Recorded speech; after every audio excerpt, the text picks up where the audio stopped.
Welcome to Chronicles of UK Salafism, an Insider's Perspective, episode 4.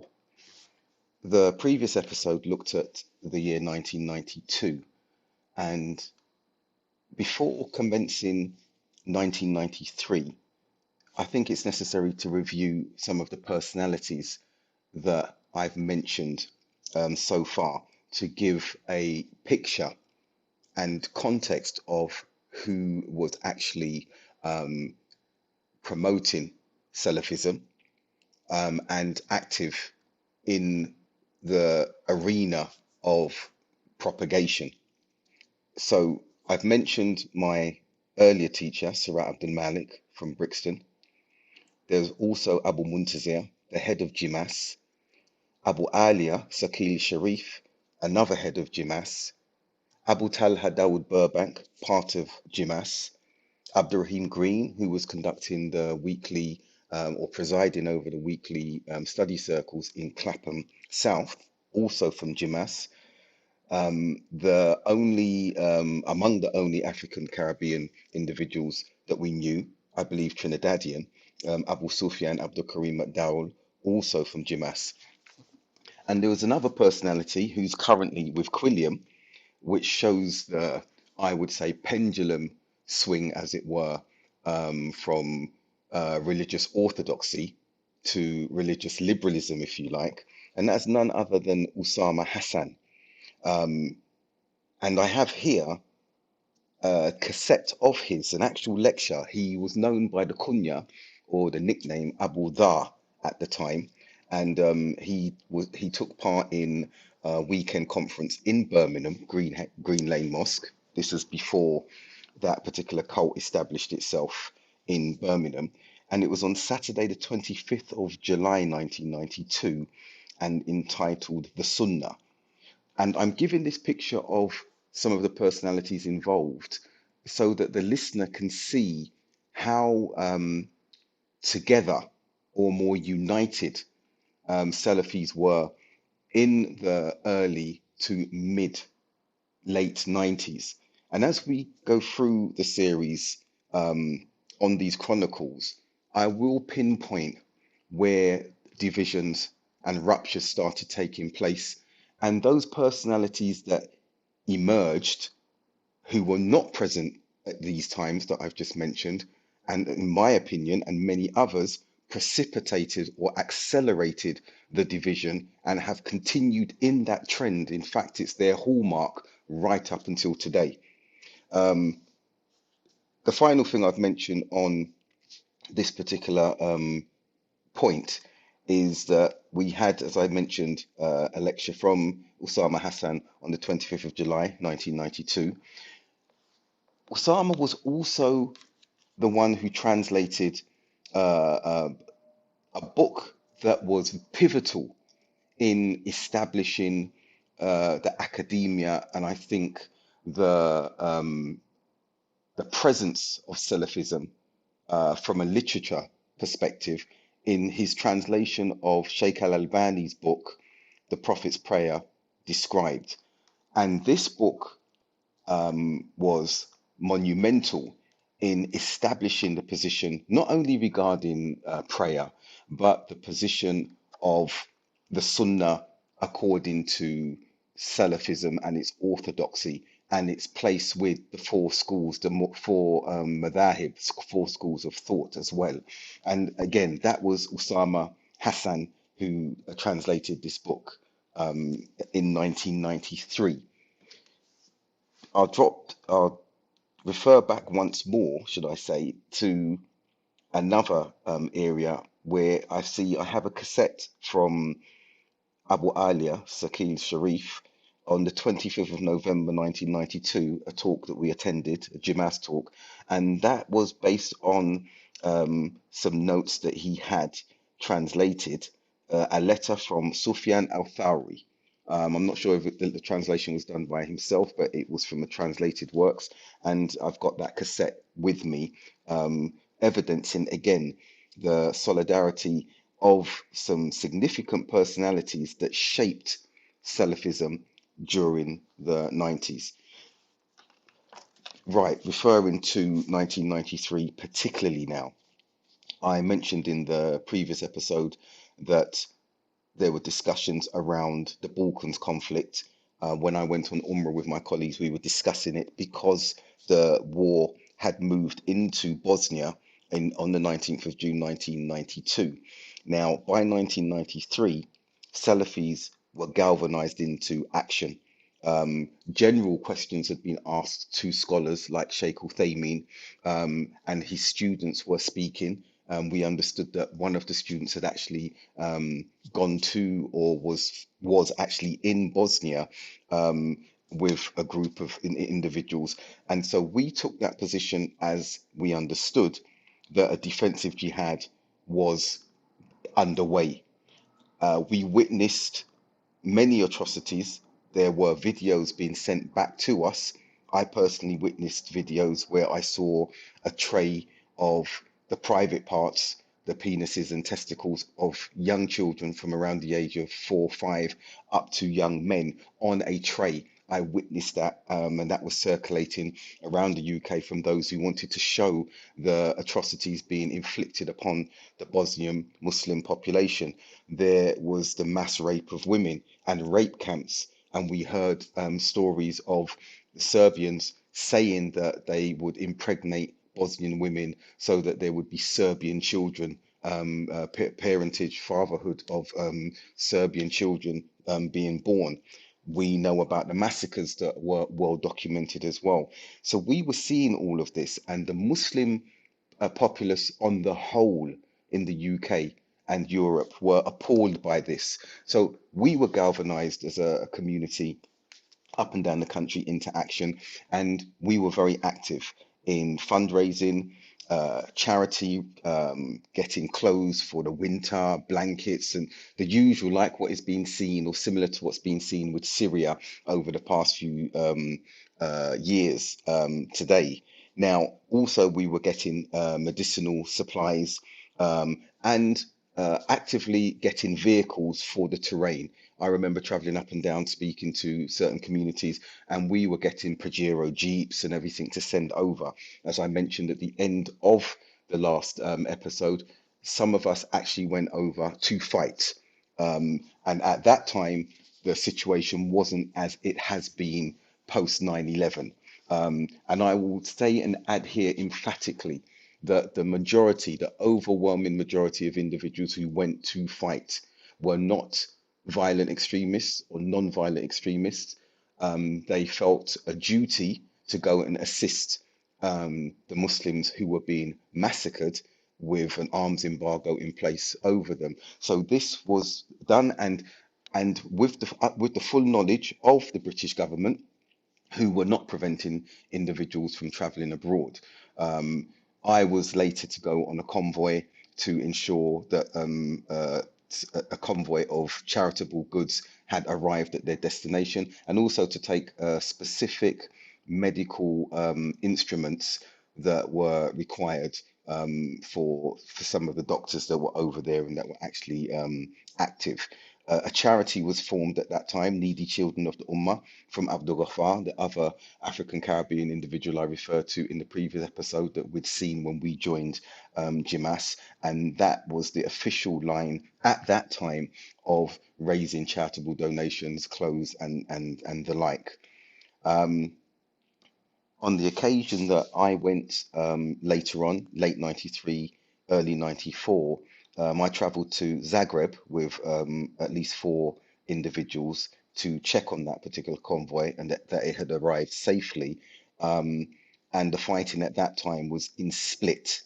Now, it wasn't black and white so far as the Balkans conflict was concerned in our communication with the scholars. I've already mentioned Sheikh Uthaymeen's opinion, which was general. We understood it that we could go, it was a defensive jihad. However, the Jordanian sheikhs had a different position. And I remember when they were over for a conference, one of the Brixton conferences, when we had an informal gathering in Selsdon, just down the road at Croydon, in one of our colleagues' places. I remember Sheikh Salim raising his voice at us and becoming very angry when we were asking him why they didn't hold that it was jihad. And they were of the position that there needed to be an emir, there needed to be a leader who was presiding over the jihad, and that there wasn't an established one there. You couldn't fight jihad without an emir. And so there was disagreement. We kept quiet, showed respect to the sheikhs, but in actuality, we disagreed, and some of us chose to go with the position of Sheikh Uthaymin's general fatwa and the more emphatic, specific directive and understanding of one of his students. So it wasn't as black and white as that in that instance. Now, a lot of things were emerging from Bosnia, videos of victories of the individuals, stories of bravery and the like. But now we will refer to the lessons I was undertaking at the time. I mentioned previously that we were learning about hadith methodology, and my lessons continued on that. On the 22nd of January 1993, we looked at categories of weak hadith, Saktan Dhahir, Saktan Batin. On the 29th of January, we continued with those lessons, and the Hadith classes continued across 28th of May, 11th of June, 25th of June, 4th of November. They were more sporadic, understandably, but I want to refer to a huge event that excited all of the Salafi community up and down the country, despite the distractions and our commitment to raising charitable funds and resources for the Balkans conflict. The 1993 GMAS conference was taking place in April of that year.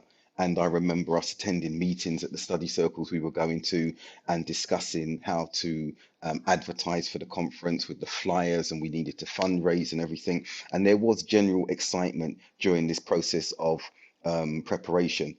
Um, when the conference arrived, and it was taking place in Leicester University. Um, for me, it was an exhilarating experience, as I'm sure it was for others. It was our first major conference that we were attending. There were going to be renowned speakers that were attending, and some who were known at that time as scholars. Um, I will list some of the lectures that were there very shortly, but it was a biannual conference, and the attendance was a few thousand. Non-Salafis attended as well, and the general ambiance was one of unity and solidarity at the time. And we know that these types of conferences really deflated the cells of groups, organizations like Hizb ut-Tahrir. So some of the lectures that took place, I'll list them now. I have the cassettes, so I'm reading from the cassettes that I have with me. The Correct Creed by Sheikh Mohammed Ismail, who was an Egyptian scholar, and he only attended on at that particular time. After that, we did not refer much to him. The politics and everything around that, I cannot recall. The next lecture that I have here, the Companions by Sheikh Ali Hassan Al Halabi, who is a very popular speaker and sheikh for all of us at the conference on that occasion. The Way of the Pious Predecessors, Sheikh Mohammed Ismail again. Then we had the session that was quite a long session. I've got three cassettes on, and it was discussing advice on Hizb ut-Tahrir by a panel of scholars, and the panel comprised Sheikh Mohammed Ismail, Ali Hassan, and Ali Tamimi. Then from memory, and I can be corrected because there was some cassettes that I was actually looking for. I remember there was a sheikh called Safwat Nuruddin, another Egyptian sheikh, who delivered a lecture on patience, the tools of strength for dawah.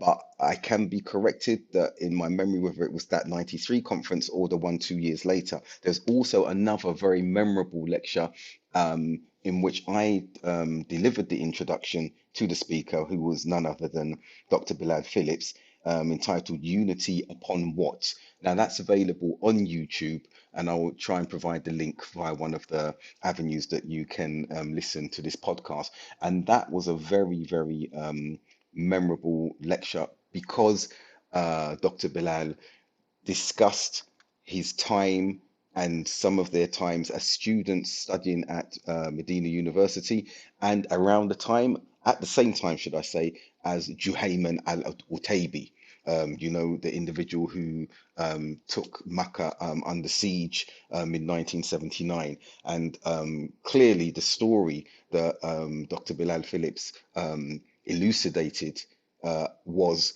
very captivating. He and many others, including scholars, up and coming scholars, moved away from Al Juhayman due to some of the extremes they saw taking place. And in my Cultish Tendencies series, there's a particular episode that is dedicated to that account. So I won't repeat that here. And then I have another cassette, the conference conclusions that were delivered by Abu Muntazir Ibn Moha Ali, as is on the cassette. That's none other than Abu Muntazir himself. So this was, I would say, a very, very strategic time in the 90s to deliver such a conference. And it reverberated right across the country and parts of Europe because of our referencing people of knowledge, speakers, knowledgeable speakers, and the topics that were focusing on the Sunnah, on Tawheed, how to apply and practice the religion during uh, within, sorry, the context of British society. Now, I'll go back to the Convert's cognitive development framework that I developed. I said I would refer to this throughout to gauge where I actually was as a growing Muslim.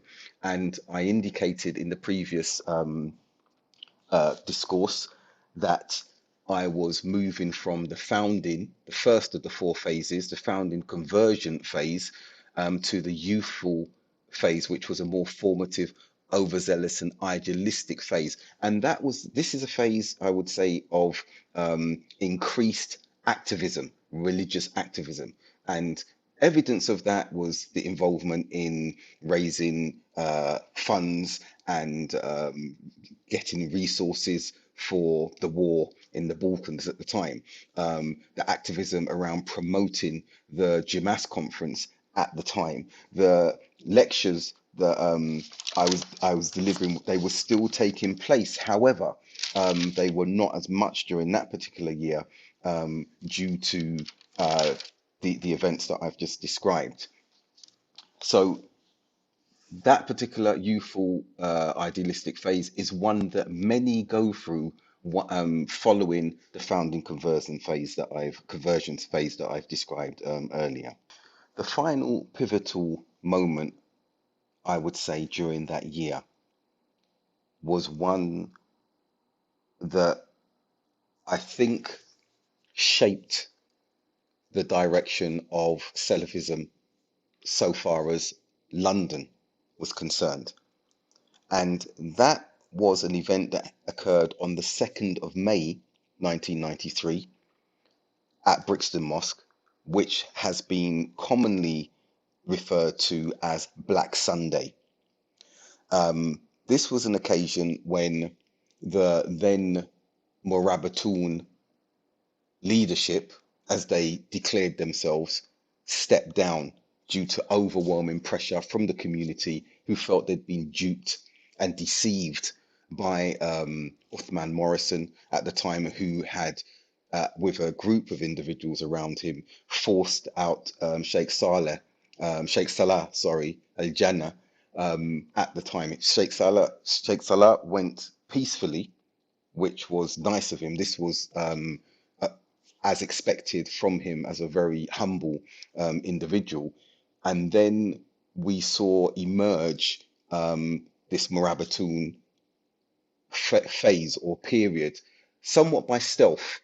And the reason I say by stealth is because some of us joined and were asked to join the Shura, the committee, and there was no declaration of Sufism or anything, just about progression and developing the community. And a number of us were invited to go out on a weekend retreat to Lampeter in Wales.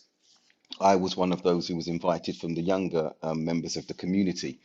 And we spent some sessions, really good management, coordinative meetings, brainstorming, talking about the vision for the community, how we wanted to move forward. But what was clear to me and what was very evident is that Uthman Morrison was being groomed for some sort of leadership, okay, um, beyond what we thought was just the leadership of the mosque. And it wasn't until we returned after that weekend to Brixton that we were sitting in the audience waiting for him to declare some of the strategic objectives that we had discussed and agreed to share with the community. But instead, what was declared is that he was the emir and that Murabatun, the Sufi movement, were the ones who were taking helm of the masjid and community, and that they wanted the community to give bay'ah, a pledge of allegiance. Now, this caused uproar. Even myself was taken aback by this, as were a number of individuals who attended that weekend retreat, Sarat Abdul Malik and a few others. And we resigned from the Shura completely because we felt that we'd been tricked. Anyway, it came to this particular occasion, 2nd of May 1993, and Uthman had stepped down. There is a document, a 99-page booklet of research that I think well put together, that you can find on the salafimanhaj.com, which articulates all of what took place on that occasion. It's called A Call from the Towers about the ignorance of Yusuf Bowers. Yusuf Bowers is one of the individuals from Birmingham who's now part of that Salafi Publications cult. And the reason this was written as a refutation against him is because he delivered a lecture which was so inaccurate and distorted and untrue that we felt compelled, our colleagues felt compelled, that we would bring out our archives. And our archives consist of recordings of that day. It consists of interviews with elder members of the community, younger members of the community. It consists of an interview conducted with Sheikh Wasila Abbas about gathering and presenting historical evidence regarding Salafism. So that's available, and I don't want to go into too much detail concerning that. But in that particular meeting, community meeting, there's the Salafi voice emerged very strong, very prominent. So when the decision was made to select a group of individuals who would then retreat into another room and decide amongst themselves who was going to become the next leader of the community, the majority of individuals who were selected in that room to go into that room were Salafis. Okay, and I'll say what some of the names. Some of the names included Abu Sufyan, Abu Sophia, Talib Alexander, myself, Sarat Abdul Malik. It included Abdul Malik Trinidadi, who I mentioned before, with that Dal Harb and that open-ended interpretation of the Quran, which led to some problems. And amongst that smaller group, it was almost a foregone conclusion that a Salafi was going to be chosen. And Abdul Karim Abu Sufyan was the one selected from among us after some had declined, and we thought no one else can decline because it would just leave unanimously Abdul Malik by default. So Abu Sufyan was chosen. The preference for everyone, even to this day, would have been Surat Abdul Malik because of our respect for him as our mentor and elder. But he declined for a few reasons, one of them being his ill health or his deteriorating health. So Abu Sufyan became the leader. I have a cassette in front of me that after the 2nd of May, the first khutbah sermon that he delivered was 5 days later, the 7th of May 1993, and I still have that cassette here with me now.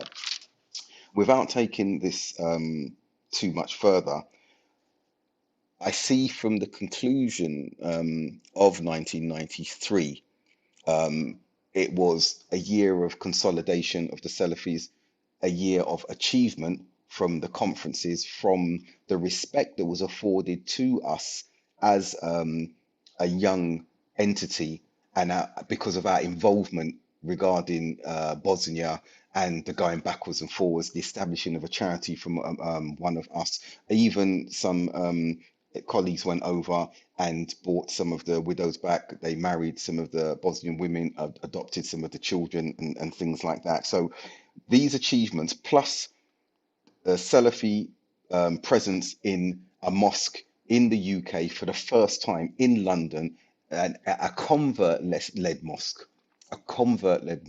at that, was a crowning, I would say, of achievements for 1993. The only lecture that I see, and I have notes for, handwritten notes for, from myself, was a talk that I gave on the 7th of November 1993, entitled The Day of Judgment and the Events Leading Up to It. It may not have been the only talk I gave on in during that year, but these are the only handwritten notes that I have that I can reference and evidence. So I will conclude on that, that this was the latest and last of the events that I recall and have details of for that particular year. With that, I will end and continue into 1994 and the way Salafism continued to grow and develop. Thus far, I hope that the listener has heard from the previous three episodes and this one, where the focus was for Salafism. And when there was an active battlefield, if you like, in the Balkans, 2 hours away from us, there was not an extremist element present or emerging from among us. We were aware of some extremist elements that were not Salafi, that were wanting to participate and get involved in traveling abroad. And we never opened up any of the avenues or the doors or the contacts that we had for them. Those who did manage to get across, what we did see or hear from returning young men was the confusion they had, because they said they'd met individuals who were not declaring themselves Salafis whatsoever, and they were not amongst the groups and entities that we knew. And they were telling these individuals, return to the UK and sit quietly with your British passport until the jihad takes place in the UK, because it's Dar al Harb. That Takfiri element was at that time and continues to be an element that we refute in our writing, on our pulpits, online, and that will continue as long as their presence is in the UK or anywhere. And that is a trend of Salafism all over the world. And that's why Salafism continues to be the ideology, the orthodoxy that is best equipped to combat and counter violent and non-violent radicalization.